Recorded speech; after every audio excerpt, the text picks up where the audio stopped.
Okay. So this morning we're talking about the contractor's checklist. What really happens behind the scenes of a remodel? When you hear that title, what comes to mind? The contractor's checklist. And what comes to mind when someone wants to say they have a remodel? Well, okay, we break remodels up into three categories. And this is something you should also ask your contractors.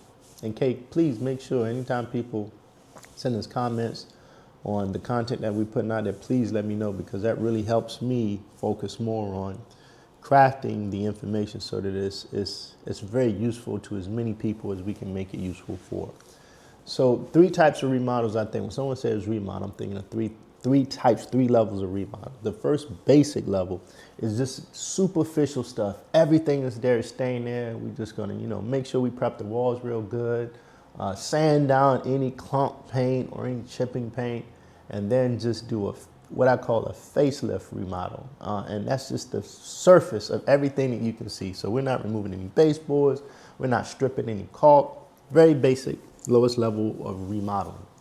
The second level gets into what we call a partial demolition. Now, what do I mean partial? Partial is very specific. What do we partially demo? So in this room, for instance, we can say we're only demoing the trim. Baseboards, shoe mold, chair rail, window trim, window seals, because we want all the wood to look fresh. And then we just tighten the walls up really good. And then the third, and partial demolition could even be we demo the doors and the door jamb because we want new doors in. These doors could be the original doors of the building. So that's partial. And partial can vary from minimum demolition to, just below everything being demolished. And of course, if you're tracking, the most involved type of remodeling is a full demolition. And what do we mean by full demolition? Full demolition means all the drywall is coming out. We're upgrading all the electrical wires. Everything you see here stripped back to the structural integrity of what we see here, which means if we were to do a full demolition of this room, we'll only see the structural framing that are behind the walls. So everything even in between the structural framing, all the plumbing, all the HVAC and mechanical, all the electrical, all of that is stripped out and fully replaced. And of course, that's the most involved, most intense type of remodel. And that's why we have the three different types of remodel. Facial, superficial, number one. Number two, partial demolition. And number three, full demolition. And of course, as you go up the scale, all of those remodels have a higher price point. It gets to cost more. Again, you got to replace baseboard with new baseboard as opposed to keeping existing baseboard there. And a full demolition, when you take it to a full level, not only are you removing the shoe mold and the baseboard, the flooring, the drywall, all of that material just alone you have to replace. So you can see by default, mathematically, that's going to make your remodeling costs go up as you go from your basic level to the mid level to the most involved level of remodeling. Okay, so with those three levels, how long does a typical kitchen or bathroom remodel take? Of course, again, the less you have to do, the less time is needed, theoretically speaking. So with a facelift remodel, that's the fastest. With a partial demolition remodel, that's going to be the next fastest. That's going to be it's not the next fastest. It's going to take a little more time. And then what's going to take the most time is when you do a full demolition because, of course, you're taking more work, more man hours to take everything out, and it's going to take more man hours to put everything back. So based on your need and based on really, just what makes economical sense in terms of, your situation, all of that's going to vary. But a very competent, honest contractor is going to tell you to the extent in which you need to demo the existing space there. Sometimes it makes sense, especially in these DC homes when we're doing a kitchen renovation with the original kitchen that's been there since the early 1900s. It just makes sense to demo all of that plaster, all of that old plumbing, all that stuff out of there if you're going to spend that kind of money on a kitchen renovation. So every situation is different, and a good contractor will just walk you through your options and let you make the most informed decision based on your budget and based on the needs of your space there. That's going to make most sense for the renovation or the remodel. Okay. So with a client that's doing a full demolition, how should they prepare? Should they prepare to live somewhere else during that time or?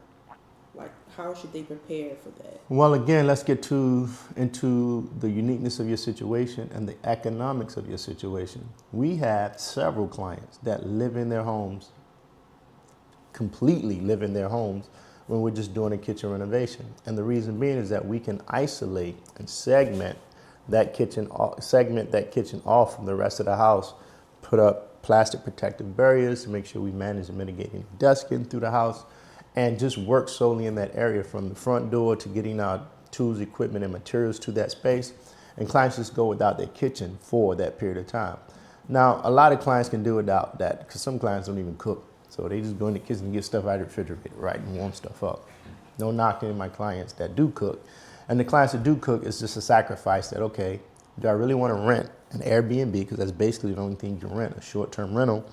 Most people do not like to lease 1 to 2 months in terms of just, having somebody move in their space and then having to turn it over and bring people in to clean it, prep it, all that stuff. So most people's option is either hotel or Airbnb. Now, do you want that extra cost when you can fully live in your home, really uninterrupted with, just not having access to your kitchen for, a few weeks? That's up to the client to decide. But most clients take that option. And it's a situation where our team is very respectful of the additional space in the home, where we don't go into those spaces. We don't track any dust or any construction debris or particles into that space. And clients are happy. They save on the move. They save on the movers to move. And, they get to see their project go from existing to, the metamorphosis of a beautiful renovation all the way to the end. We say, look at your kitchen, and they're smiling, they're happy. So most clients, even in a bathroom renovation, end up staying in their homes, because even in a bathroom renovation, we can do one bathroom at a time. And clients normally have more than one bathroom in a home, especially where, it doesn't debilitate them, where they don't have access to a shower or a tub or water to brush their teeth or wash their face, or things they normally do on a daily basis. Okay. What happens if delays or cost overruns occur? Well, delays can happen due to inclement weather. Delays can happen due to delay in material delivery. Delays can happen due to a shortage in workforce. I mean, unfortunately, we were dealing with a situation not too long ago where ICE was running rapid in DC and just illegally stopping people. Some of our construction workers got involved in that, and they just didn't want to be put in compromised situations, and we didn't blame them, and we wouldn't enforce them.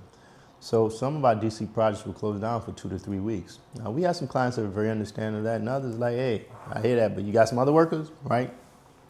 So there's, those are the common delays that can happen on a project. But the most important thing is that make sure you talk through those delays with your contractor. Make sure you have discussions about what's a backup plan in the event that any of those 3 delays may happen. Do they have the workforce, the manpower, the bandwidth, the capacity to maybe bring in trade partners to help offset some of those delayed days to, make sure the project can get back on track. And you also got to understand too, which a lot of clients don't think, because they get very, tunnel locked into their own individual projects, that good contractors a lot of times can have anywhere from 5 to 10 projects going on simultaneously. And with that being said and done, there's a delicate balancing act with that. I mean, you get 3 call outs in one day. That can significantly impact your schedule across those 5 to 10 projects.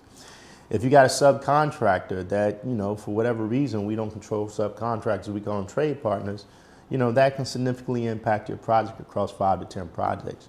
So the most important thing is just to have ongoing, constant communication with your general contractor, his management team, whether there's a site superintendent, site foreman, site crew managers, and just be understanding of the situation. Sometimes things delay because of clients. We push them from day one to make sure they have all the material selections, and sometimes clients get stuck, especially on cabinet selections.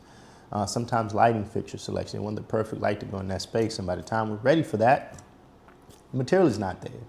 So again, that two-way dialogue and conversation, and where the project is, where the delays are, how do we fix the delays, and where the delays are coming from, so that again, you can eradicate and remove those issues immediately so that they're not happening going forward. And that's what makes for a great construction partnership with the general contractor and the client.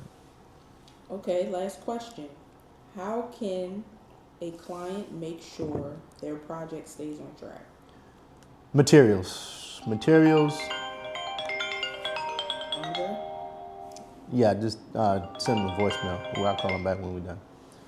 Did that go live? You still live? Okay. Yeah. Trying to reconnect. All right, there we go. All right, we're back. Mm-hmm. So materials a lot of times can be the number one cause of a project delay. So making sure that your materials have been ordered and making sure that your materials are tracking to be delivered ahead of installation or ahead of the contractor needing that material. That's the number one thing. Talk to your contractor through if we have weather that can really impact your project. Are you willing to pay overtime if guys are to come in on Saturday to just keep that schedule, or have your contractor actually buffer days in to manage your expectations, to manage a realistic expectation of the construction schedule that factor in those inclement snow days or extreme temperature days in the summertime, so that again, if you got 5 days that we just know that there's going to be frigid weather or extreme weather, then we know that we factor those 5 days in. And if we don't get any of that weather, then the project should track 5 days in advance, and no client is upset about that. So again, it's about communicating expectations from day one. It's about communicating the plan in the event that things happen, and things will happen 100% of the time in construction. But as long as you've had that conversation with your general contractor on the front end, as long as they're understanding that what is the default plan in the event that this happens, and as long as there's constant ongoing communication where you're in the know, you understand what's going on, you understand the why, clients a lot of times are having a great experience because of that, even when things don't go according to plan. Okay. Great information. So closing us out with some words of wisdom, what you want to say as it pertains to the holidays. Well, first of all, happy holidays to everyone. Whether you are Christian, whether you are Islam, whether you are Pentecostal, whether you are whatever your religious belief is, I want to say happy holidays to you in the spirit of whatever spirit you operate in. Right now, I mean, watching CNN, it is crazy. I mean, we've had so many mass shootings. I just saw on my news feed the director and his wife that everybody loved, their own child killed them. Did you see that? The Reiner family.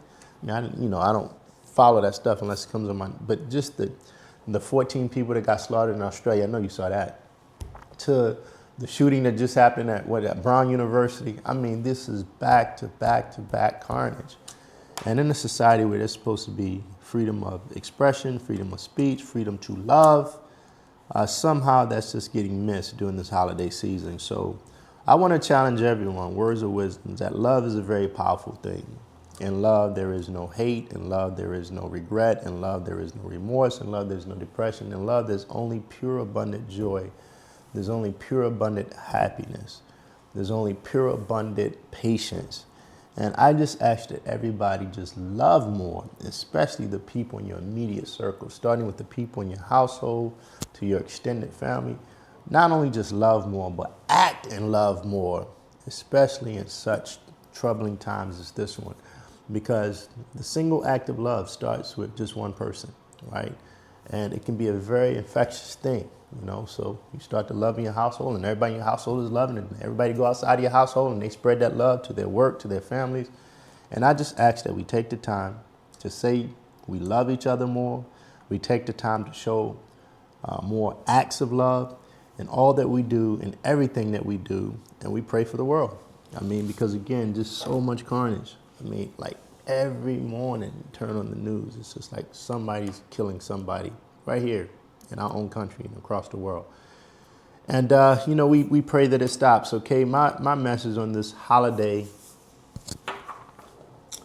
video, Coffee with Doc, is that let love win the day, and be thoughtful and be mindful to go out of your way to make sure that everything you do is under the guise of love. So tell people you love them more today. Kay, I love you. I love you as a person. I love you as a person who's been with this company for years. I love you. See how easy that is? So start telling people you love them more and start, showing more acts of love, because it's a powerful thing and the world needs it right now. So until next time, happy holidays to you and all of your friends and family. We love you. Happy New Year.